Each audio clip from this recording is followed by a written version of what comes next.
How's it going, YouTube? It's your boy True, and welcome back to another day of 31 days of Halloween horrors. So without further ado, we're gonna jump right on into it. And day number 2's category is Tim Burton.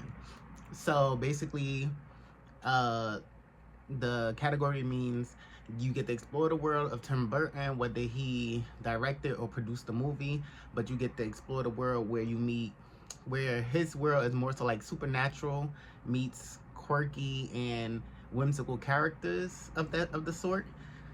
So Tim Burton has a lot in his catalog.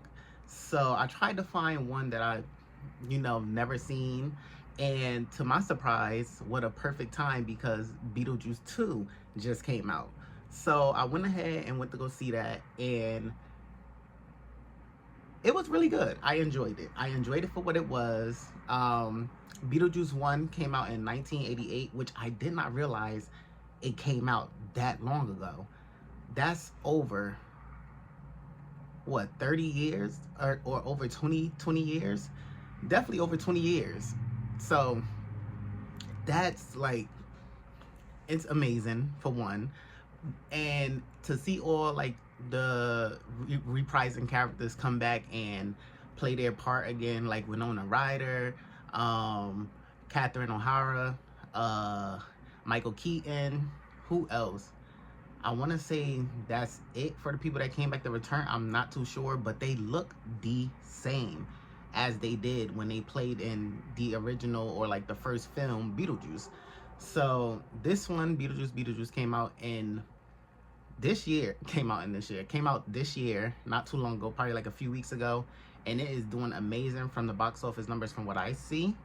But it was basically, I enjoyed it for what it was. I will say it's not better than the first Beetlejuice. The film is distributed by Warner Bros. Pictures, and it is directed by Tim Burton and produced by Tim Burton and Tommy Harper and a few other producers.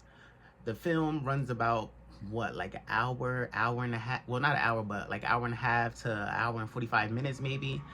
And it's basically about, from my just takes on everything, was, Winona Ryder's character, getting her daughter to see her for who she was as a character within the first Beetlejuice, and getting her daughter to believe and give her the attention, or to give her the attention that they both had, or that her daughter Astrid had against her. Her daughter is played by Jenna Ortega. I will say the film was kind of like, it wasn't moving too fast at the beginning, but once it picked up, it went extremely fast. Like, I was like when I tell you the villains at the end were like the last 15 minutes, like you didn't really see the villains throughout the movie, but I'm not gonna say that. I'm gonna say you know who the villains are once you see them, or once you get, if you can identify villains pretty much in movies by like certain actions they do, you would know who they are in the movie. But honestly, the villain that they've been promoting, I don't think she was really like the villain. Like she really didn't have too much parts, and her part at the end was so short. I was like, so what was she here for? Like, did she just want to see Beetlejuice again? That's it? I feel like another character in the movie had a bigger villain role, and it made sense watching a film. My favorite character throughout the film was probably Bob. If you watched it, you know why. Bob is just so, like, he's just a sentimental character within the movie. The funny characters was Lydia's stepmother, Catherine O'Hara's character, Delia Dietz. She was hilarious. Her and Beetlejuice, Michael Keaton, they were hilarious. Like, I kept laughing throughout the whole movie. It was really a good watch. I enjoyed it. I would definitely watch it again. It was I recommend, if you haven't seen Beetlejuice 2, please go see it.